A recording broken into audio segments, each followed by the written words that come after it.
I can't. It's just so much. Okay. Okay. Hey guys, welcome back to another new video. So I have both of my humongous, massive neon pothos, and to be honest, like, this is my oldest one. This one is 3 years old. And by the way, hi if you're new. My name is David, and this thing is really, really heavy. This is one of those plants that I ended up repotting a while back, and God damn it. She's one of my OG plants, and I think I just broke the plastic because now it's dripping water. But yeah, I'm gonna go place it back since it's really, I just watered this plant literally yesterday, so the soil is very saturated with water, and she's a little bit heavy and she's making a mess now. So yeah, I just want to introduce her. She is 3 years old. I'm so proud of her, and yeah, I'll be back. Okay. Alrighty guys, okay, so that was a little bit messy. And yeah, so today, as you guys can see, I'm gonna go and repot my my second oldest neon pothos. This one, I believe I got it last year, and it's one of the cost to find pots as always. And I purchased it was for $13.96 at Walmart. That was last year. Now like they're $14, almost basically $15 at Walmart now, because you know like the prices go up. But yeah, so she's also very, very long, and as you can see, she's a little bit wilty, which I guess I can just tell you off right now. These are one of the signs that it needs water, and it's also one of the best times if you are going to repot your plants.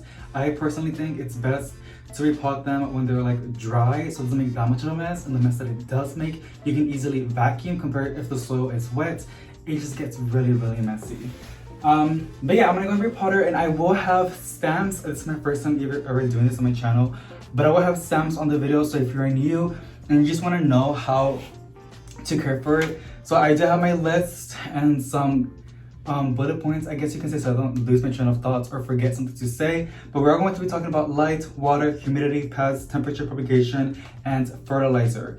So if any of those are the ones that you're looking for, go to the description box and you can see like the stamps. You just tap the number and it'll take you directly when I'm talking about it and answering those questions. So, or you can just go and join me on repotting my neon pothos. So like I said, this one is one of my favorites, and I keep pushing it to the side because I do not want to propagate it. I do not want to repot it because it's so beautiful, and I do love the way it looks hanging in the plant room. But to be honest, she's getting a lot massive, and I have to water her like almost every other day. Even though she has a little saucer, she dries out like crazy, and I'm guessing because she has a lot of roots happening. Honestly, I don't see a lot of roots compared to my Stilo Blue. That thing was like so root bound. But even then, I want her to be like her sister, with the same pot, the same Dollar Tree pot. So I'm gonna place on the floor, and I'm gonna punch a hose on this one and answer those questions. But before I start, I am not a pro. I have cared for my neon pothoses, or neon pothos for 3 years, almost going to be 3 years, and they're doing really, really good. I've learned so much, and yeah, and also my mom ended up, every time she comes over, she always looks at it. She's like, it's so massive, like how are the leaves so big? Like, what are you doing to this plant? Like, what are you giving? I'm like, I'm just caring for it. Like, I rarely ever fertilize it. So I think I do know what I'm talking about, you know, having this plant for going to be 3 years, and it's doing amazing. And I have my other one, and she has grown so much as well. So yeah, but let's get to it. So I got my little Dollar Tree pot because we're cheap here. And as you already know, a lot of these pots don't have any holes. You gotta like sometimes don't forget if you're gonna repot your plant. Always check the back. My mom always forgets, and so do I sometimes. To like puncture the holes. They're already like done. You just gotta like press on it to remove the plastic on it. Okay, where's the other one? I'm like losing that. Because if you don't, it's gonna get root rot, and then it's gonna kill your plants. And we don't want that, right?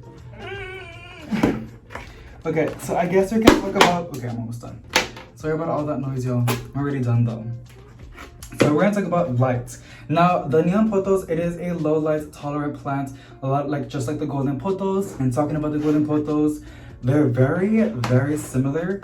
So like I said, you can place this in low light conditions. It's not gonna grow as much like just like every other plant, but it's almost like a snake plant, but then it's not. Because snake plants are very like hardy plants in low light conditions, like they can like survive. They're not gonna thrive. But honestly, you can place neon pothos in a pretty like, because when I say low light, and it's very like not controversial but very difficult to like get to, because like there's so many different lightings out there. But placing this in your, if you have windows in your room, no matter where you place it, it's gonna be okay. That's basically what I'm trying to say. But if it's in a very dark spot, don't even think about watering it, because the water is gonna stay in that soil. It's you know even if it's dry, and this is where it gets like very messy. For example, let's say you have a low light plant. This is in my variegated maranta, and no, this is a whole different plant, but let's say it was in a low light spot. I'm saying it's a different plant because this one actually likes to stay moist for a long period of time. But this is a variegated maranta, and let's say it's the Neon Pothos. I'm not getting it because she's a little bit big. And it's in a very low light spot, and it's dry, you water it, and then it perks back up. But the Neon Pothos doesn't want to stay moist for way too long, especially if it's not getting enough light, and it also needs air circulation. And this is when things get complicated, and I don't want to scare people away. But you can place it in low light conditions. If you know what that means, and you know what that means. But obviously, like every other plant, it's gonna thrive if you give it bright and direct light. It will develop bigger leaves, brighter, more neonish leaves, which is what we love, and just grow a lot better. Now, do not place it in direct light, because it's gonna burn those beautiful, tropical leaves, and we don't want that in the plant. Even though in their natural habitat they do get a little bit direct light, these are not hardened off to that. So it's a low light tolerant plant, but the more indirect light you give it, it would just do a lot better. So like in a window where it's not getting direct light, if you place it in your window, it's gonna do really, really, really good. So yeah. Next, I'm going to be talking about water, and usually, like I just showed y'all, you can usually tell when the plant needs water as soon as you start seeing the leaves getting all wilted, as y'all can see. And the other one was a little more perky because I just watered it yesterday. But this one, once you start seeing like the leaves droopy and like soft and not as firm, it needs a good watering. And if you wait for way too long, it will start developing yellow leaves, which is perfectly normal. You're not killing the plant. It just means it's just not happy, and it really, really needs water. But you're doing good. You're doing good. So, okay, I gotta take off from the pot though. Gotta like shake it and bend it. So yeah, whenever you can, that's one of the best ways to tell if your plant needs water. You can always also use a moisture meter. They're really, really cheap at Amazon. I have my favorite one linked below. Not sponsored or anything, but I highly recommend moisture meters to a lot of people. I literally use them all the time sometimes when I feel like being extra, or I'm just unsure the plant needs actual water. But yeah, once you start seeing the leaves wilting and not firm, give it a good watering and it will perk back up, that's basically, it's not that complicated. Even though I try to make things complicated, and I know I do that, which is why I question myself, which is why I don't like doing these videos too much, because I'm really bad at like describing, like giving tips and advice. I'm just so bad at it. Next is going to be humidity, and honestly, it is anything higher than 40% humidity, which I think indoor humidity, the normal, the average is like 30% to 40%. So it will do perfectly fine indoors. It doesn't need a lot of humidity like a calathea or a fern. This would just do perfectly fine inside of your home. But the more humidity you give it, the better it will be, because yet again, it is a tropical plant. I'm struggling so much to pull this pot out. Next one is going to be Pest. So these are pretty resilient to pests. I'm not gonna lie, like I haven't really, out of my entire life of owning pothos, like my Marble Queen pothos, my Golden pothos, my Neon pothos, I don't really get any pest problems. I really, really don't. And one way to prevent them is obviously rinsing off the leaves. You placing it in the, I don't want to like hurt this one. Okay, ooh, got it. Ooh, let's look at the root system. Oh, look at that. It's not as root bound, okay? But like I said, it's drying up too much. And if I get it in a bigger pot, just like my other one, she grew a lot. Like she put out so much growth when I ended up repotting her, even though it was very, very due. But these are not, you're not really gonna get a lot of problems with pests. You can use neem oil to make the leaves look very nice and shiny. It also prevents, spider mites, mealybugs, and all those other nasty creatures that happens when you own a lot of plants. But let me see, that's good enough. So yes, this is pretty resilient plant to pests. You won't have a lot of problems. You can prevent pests by washing off the leaves or cleaning the leaves with a rag or a cloth. I think they're the same thing. Or using like neem oil, which it's not necessary, but it does make the leaves look very shiny and pretty, if you're into that. and it will prevent pests like 1000%. Next is going to be temperature. So this is, like I said, it's a tropical plant, nothing lower than 60 Fahrenheit. You don't want them to be way too cold because it will start struggling. But it will be perfectly fine in indoors. So the temperature that we like, not too cold and not too hot, these are the same. So pretty good. But if you need an exact number, nothing lower than 60 Fahrenheit. And I forgot like how hot bees don't like it to be. I think it's like in the 90s something. So like in the 65, between 95, it'll be perfectly fine. I just put those numbers out of my top of my head, okay? But nothing lower than 60. I'm just letting you know, nothing lower than 60. Next is going to be propagation. So my mother plant's actually the one that y'all saw right now a while back in the beginning. That one has been propagated multiple times in the beginning, and actually propagated in the beginning, which, talking about propagation, when you cut your pothos, a lot of your pothos varieties, it gets a lot bushy and it starts putting out more leaves, or yeah, more leaves on top, and it gives it more of a lush look. So if you're into that, you can give it a haircut every now and then, like once or twice a year, making new plants to give away to friends, or to whoever you want to give them away to, or sell them to make some, make some coins to buy more plants or dirt or whatever you want to do. And yeah, and then your plant will get a lot more bushier and put up more leaves and just look a lot more nicer and full if you're into that. Because I know some of us like plants that look very like just like a lot of stem and very small leaves. People like that look. But yeah, just saying that. But these are pretty easy to propagate. You can do it by like chopping like this little entire thing. People usually get like their knives, which is nice, and they cut it over here. They place it in water or sphagnum moss, or sometimes just like knock it down, or in whatever your favorite way to propagate plants: water, soil, sphagnum moss, perlite, all the other stuff. My personal favorite is doing it by nodes, which let me show you. So nodes is basically each leaf is its own node, which can become its own plant. So instead of cutting it over here and placing this entire cutting in water and only getting one plant, you can propagate it by nodes and have 1, 2, 3, 4, 5 new plants. And you can make it into a more bushier plant or just have more. Yeah, I love propagating by nodes. Now when you propagate by nodes, it's better when you have really high humidity. So a propagation box, there's some like a Dollar Tree, like little containers, anything that can trap in humidity would be great. I forget what they call it, propagation boxes. I like to put some sphagnum moss inside. I place my cuttings in there. I give it good bright and direct lights. If not, low light is perfectly fine, but it will take longer, and making sure that it's nice and humid and nice and warm. Not too hot though, because we don't want it to bake and burn. And then it will start developing roots, and once you start developing roots, you place it in your pot, use soil, and voila, you have a whole new plant. Which, by the way, these tend to revert back to like, you guys cannot really see that, but sometimes there's like, it looks like green variegation, but to be honest, it's just reverting back because it's not getting enough light. I personally love how that looks. I really wish, which some people say it looks like a Brazil or something like that, but I just love how that looks. It looks very, very beautiful. If you don't know what a Brazil is, it's basically this plant on the back, which you guys cannot really see. But if you watch my videos, y'all know that y'all seen this up and close. It has like green and like light green variegation. So almost like the same color palette as this one, except this one's a lot more on the light green.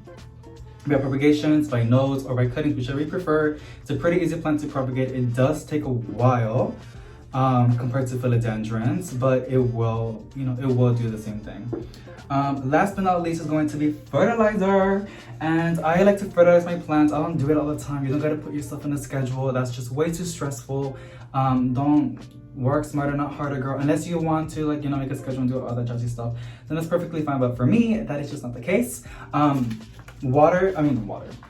Fertilize your plants when they are actively growing. Now, there's this thing on the plant community called like the growing season, which is like usually like in spring, summer, and sometimes in fall, and then in winter they go dormant. But you can fertilize your plants even in the winter. If you are seeing new growth in your plant, that means it's active, which means you can fertilize it. But if you don't see any growth, it's I guess you can say it's sleeping, it's not active, and you do not want to give it fertilizer because it's just gonna cause problems. You're gonna stress it out. It's just not going to be okay. But again, do whatever y'all want to do with your plants. I would not fertilize my plants if they're not pushing out new growth, because it's sleeping. It's like, you know, I was gonna say like an example, but that was a really bad example. I was just gonna say in my head. So yeah, fertilize. Obviously you can focus, since there's a lot of foliage. You want to focus on nitrogen on your fertilizer, and I am not a pro on fertilizers. I'm one of your basic gals, and I use Miracle Grow. It works perfectly fine. My plants do really good with it. Very cheap, not the best for the environment, to be honest, and I'm trying to do better at doing my best. But I do have a big container that I've had for like months, almost going to be a year, and it lasts us a very long time. But you can use your liquid fertilizer, your powdery fertilizer. There's fertilizer you can like season on your plants and stuff like that. Aside from my wasteless life, I love her channel. She's amazing. She's a lot more professional and more informative than me, and she actually has videos as well on how to care for like pothos varieties and epiperliums, which this is considered one of the epiperliums. But I'm botching the name, but y'all know what I mean. So yeah, that's basically how I care for my Neon Pothos. It's one of the easiest plants to look after, and also I love this compared to philodendrons because even if it is in low light conditions, it still pushes out bigger leaves. I noticed that, and I don't know if it's that or if it's just the fertilizer, but that makes me really happy, because sometimes I live in apartments, you guys, and I do not have the best real estate on light, and I like do this because I need to put soil on this side, and that entire vine is just getting in my way. I could give it a haircut, but that's just gonna promote more growth and it's gonna get a lot more crazy. So I'm gonna let her do her thing. I do gotta rearrange. And by the way, these are all the bullet points that I was gonna talk about. We talked about light, water, humidity, pest, propagations, temperature, and fertilizer. So now I'm gonna start ranting with y'all, or if you're still here and joining me, doing some planting chores, I guess you can say, hey, and the ones that just needed those answers, well, there you go. But back to the ones that just want to chill with me, y'all. Like, the plant room is like, a lot of our plants have grown. A lot of our plants in the growing season, like in spring and fall, I mean summer and we're stepping into fall, a lot of our plants have done so good. Like, we should like applaud our back, I guess. I don't know how you say it, but we should be proud of ourselves. Like, our plants have really done good because of us. I'm pretty sure a lot of y'all's plants have put out so many growth, and it makes me, I love seeing when you guys take pictures on Instagram and y'all tag me on Instagram and just send me on the DMs of y'all's plants. I love looking at them because like I'm just like, that's a really pretty plant, and sometimes I add plants that you guys have to my wish list and all that good jazzy stuff. But yeah, like, our plants have grown a lot. Like, we should be happy, like we should be proud, and I'm pretty sure you guys are. But like, wow, I'm proud of y'all. I'm really proud of us. Okay, but yeah, this girl is really full. She is very thirsty, so I am gonna go and top water her, because I do want to rinse off the leaves. I haven't done that for a while, and I'm trying to get better at that. I like cleaning my plants' leaves. I could use neem oil, but I hate how that smells. It's not a bad smell. I'm dramatic, but it's not that bad. It's bearable, but I just don't like it. And I do have a jar, and I think I've heard, and I keep reading mixed articles. Maybe I'm just reading wrong, but once you do your neem oil solution with the Dawn, which is dish soap, water, and the neem oil, and you mix it up, it's only good for a couple hours, and then it's not that good. That's what I heard. I don't know, and I'm still doing research. I'm still learning, y'all. If y'all know anything about that, please let me know. But yeah, like, I'm always like in a rush to use the neem oil within 1 or 2 hours that I have, and I do have some mix that I have for like suspended for like 4 days, like in a jar, tapado, in a little tapita. It's covered. And I'm still gonna use it because I don't want it to be a waste, but I'm like, I don't know if it's like really, like, you know, useless to use. I don't know. But yeah, and honestly, the first time I got my Neem solutions, because I had a huge outbreak in my plant room, which I think I showed you. I don't know if I did an update, but everything's fine now. There is like a mealybug like here and there, but with the rubbing alcohol and like a cotton swab, a Q-tip, just burn them with that. But it really did help a lot. So, and I literally just came, I did my Neem solution. I got my spray bottle, my big, I think it's like a gallon spray bottle, and I just sprayed all of my plants, all the plants in the plants room. And there were some plants that did got damaged because of that, and I didn't rinse off the Nemo solution. And that's why my Brazil looks really, really shiny, because I literally just sprayed it with the Nemo solution. But I'm debating on doing that, because like it was so much easier and it was pretty effective. Like a lot of the mealybugs just like they're gone. So I don't know, I might do it again. And yes, some plants are not gonna look the best. Like I think it was what I noticed, the ones that got damaged, it was my TrialStar Stramanti. That one took a hit. It did not like the Nemo solution at all. But you know, I'm trying my best to remove the mealybugs out of here so the new growth can be perfectly fine, and there's, you know, they're doing okay. But yeah, like I prefer to like handle an infestation dramatically and lose a couple of leaves for the sake to keep the entire plant room healthy and pest free, even though that's almost impossible when you have this many plants. But I just can do only so much, and that's something that I can do. So yeah, but I don't know cuando. I'm getting ready. I'm putting all the plants in the balcony plants in the plant room. Right now, some of them are in the living room, because I gotta, you know, quarantine them and check them and make sure they're okay. And yeah, and once I see they're perfectly fine, they're gonna go to the plant room. And once all the plants are in here, I will do my Nemo solution and spray them. But even then, I am treating those plants that were in the balcony with Nemo solution, because some of them did have pest. And magically, those blue wasps just left. I don't know what my mom did. Supposedly, on the articles my mom and I were reading about those wasps, they're pretty friendly. They do sting, but if you keep messing with them or their nest, they will like.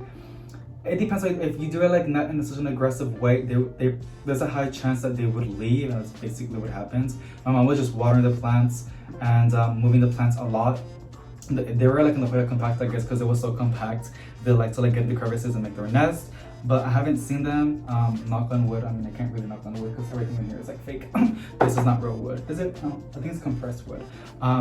But yeah, so they're pretty going. It makes me super, super happy, because I want to enjoy my balcony, and I want to decorate my balcony with fall decor and put some mums outside. You know the plants mums, like the fall plants that they always in the big box stores, with some hay and some pumpkins, and just plentify the entire room. Run the humidifiers. Now it is going to be pretty humid in here, but I will have the vents open. The windows open every now and then, and this fan will be on blast non-stop. And I gotta clean the fan actually. It will be on all the time, and I'm honestly debating on getting another fan. I do have another fan. I bought it, and I think I left it at my mom's house, and I might bring it and use it. I don't know if you guys remember this, like in the very beginning of my channel, I was using it as like a black fan that moves around, pretty cheap from Walmart, like I think it was like $15 or $20. And just to get some extra airflow, because when you have high humidity, you start dealing with some other problems. And then when you water your plants, they take a lot longer to dry. So yeah, but if you have a lot of airflow, it should be perfectly fine. And yeah, I think it's gonna look really, really nice. I will be adding Christmas lights in here, so it's gonna look so... I'm just really excited for Christmas and to decorate this entire plant room for Christmas. Because I think it's going to look so magical and beautiful, and it can just be like my little place to escape from reality, I guess you can say. Because y'all, there's so much going on in the world. There's always been stuff going on, but like with TikTok and everything, like the news spreads faster, and it's a lot easier to know what's going on around like across the world. A lot, you know, and it's stressful. It gets to us, and sending positive vibes to all the people that are going through stuff right now, and also sending positive vibes to you that you're watching. You know, the ones that are watching this video is like, you know, you that you're still watching right now. Sending you positive vibes, and I hope that everything's going fine. If not, I promise things are gonna get better. So cliche, but everything happens for a reason. And that's what I always tell myself when things go bad, like everything happens for a reason. And people that come into your life, they're either a blessing or a lesson. So yeah. Alrighty guys, so this one is already out done. Like I put dirt all over it, and I did add a little bit more dirt on top of it as well to refresh the soil, because this has a little bit of compost, this potting mix that I got. And yeah, I'm gonna go and rinse her off in the tub, and that's going to be it for today. I might film another video, I'm not so sure. I'm like in a little bit of filming mood. Yeah, you guys, thank you so much for joining me on today's new video. Thank you so much for joining on repotting this Neon Pothos. If you enjoyed it, make sure you give it a big thumbs up. And don't forget to subscribe so you won't miss any other future uploads. And I'll see y'all on the next one. Bye!